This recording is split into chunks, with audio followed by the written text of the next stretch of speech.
Pause it right there. Most black belts tap here. Fully extended. Elite opponent. Overtime at EBI 14.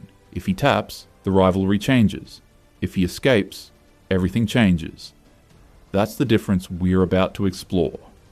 Gordon Ryan pulling right under the leg. Going straight for a heel hook. Immediately gets the tap. At the highest level, matches between elite black belts are usually slow positional battles. Submitting a world-class opponent quickly is rare. We're about to call Craig Jones versus Joao Costa in the men's under 99 kilo division, who is the Brazilian trials winner. Oh, look at that. Tap. But both Gordon Ryan and Craig Jones have finished elite grapplers extremely fast on the biggest stages. One calls himself number 1. One calls himself number 2. Both are elite. Both can finish anyone. But one consistently wins.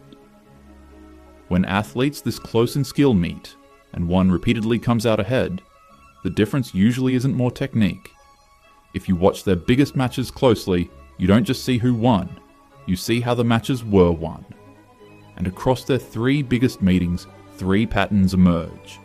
Trusting technique under real danger, making the right decision under pressure, and reading the situation, solving problems in real time. Let's start at EBI 14. In regulation, the match was competitive, no clear advantage. That's why it went to overtime. In overtime, Craig chose to take Gordon's back.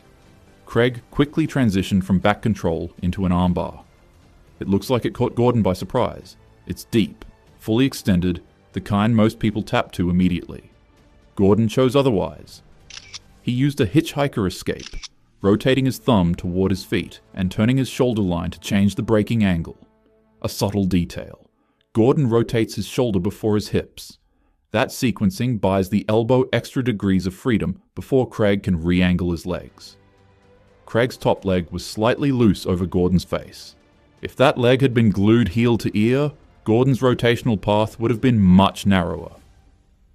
Many grapplers know this escape, but knowing it and trusting it when your arm is fully extended are very different things.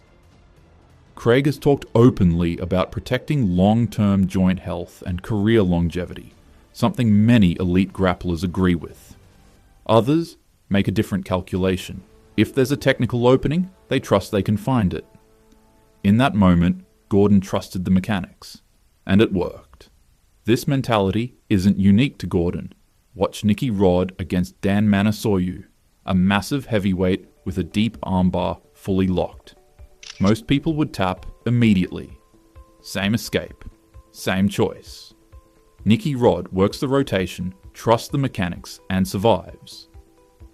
It's a mentality you see in only a handful of grapplers at the absolute top level.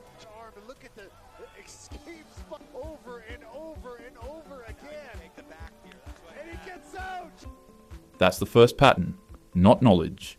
Trust under danger. Later that same year at ADCC. At the highest level, it's not just about knowing what to do, it's about making the right decision under pressure, when both options have consequences. Craig pulls guard. His objective is clear: create inside leg position and attack from entanglements. Gordon stays disciplined, applying measured pressure. During a key passing sequence, Craig decided to hunt for a No-Gi Ezekiel choke from bottom. It's important to understand this isn't a mistake in the traditional sense. Craig has built a career on creative attacks that catch elite opponents off guard. Against many people, this works. But at the highest level, every attack has a price. By reaching for the neck, Craig sacrifices his defensive frame. This is the ultimate tactical trade-off, the kill shot versus the reset. Gordon counters by building into a high-pressure tripod, posting through his head and driving his weight forward. That forward extension flattens Craig's spine and removes the compression needed to finish the choke. Once Gordon feels the choking pressure is gone, Gordon converts the same structure into forward advancement, clearing the legs and progressing to mount. From there, he isolates the arm Craig used for the attack and finishes with an arm triangle.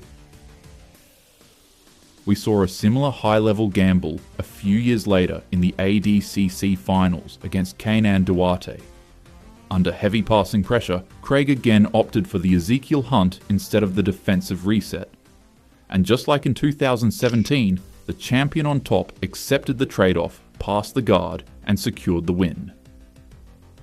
This is the second pattern. At the highest level, making the right decision under pressure. Attack now, or survive to attack later, separates gold from silver. Their third meeting came at Quintet, a submission-only, team elimination format. Craig had already secured a win for Team Polaris. Under Quintet rules, a draw eliminates both athletes. The incentive was clear. If Craig could stall to a draw, Gordon would be removed from the bracket. Gordon recognized it immediately. Craig is a guard puller mostly. He comes out, sits guard, and then he plays his game. But I was like, he's going to try to wrestle me now because he doesn't want to do 8 minutes of jiu-jitsu. I was like, he's going to try to stall me with wrestling. This is the third pattern. Reading the situation and solving it in real time. Right from the start, Gordon shoots a double leg to take it to the ground. Craig immediately locks a guillotine. Gordon doesn't explosively rip his head free. He wraps deep around Craig's hip line and widens his base. By anchoring near the tailbone, Gordon limits rotation and angle creation, removing the crunch required to finish the choke. His left leg posts wide, stabilizing his base and trapping Craig's right leg. The result is a strategic stalemate. Craig can't finish. Gordon won't advance until the threat is neutralized. The moment the guillotine loses its bite, momentum shifts. As Gordon begins clearing the legs, Craig transitions to a front headlock. But once Craig loses inside framing, the dynamic changes. Gordon builds into a high-pressure tripod, posting through his head and shoulders and driving his weight forward. Now Craig isn't attacking. He's carrying weight. The pressure removes mobility and clears the path to dominant top control. No scramble, no explosion. Just structural pressure converting into advancement. From mount, Gordon isolates the arm for an arm triangle. The submission forces Craig to bridge and expend energy to escape. Craig survives, but the exchange costs position. As he turns to relieve pressure, Gordon follows the rotation and secures the back. He locks the body triangle, then comes the short choke. It isn't fully under the chin. It doesn't need to be. The position is terminal. Gordon generates massive force through his back and shoulders to compress the jaw and neck simultaneously. With his hips locked in Gordon's body triangle, Craig has no room to move, forcing the tap and ending the match. At the elite level, technique is assumed. Both athletes know the same escapes. Both understand the same positions. What separates champion from contender is execution under pressure, trusting technique when it's dangerous, making the right decision when both options carry risk, and reading the situation faster than the person in front of you. Think back to EBI. If Gordon taps to that armbar, the rivalry may look very different. So here's the real question. What's your philosophy on tapping?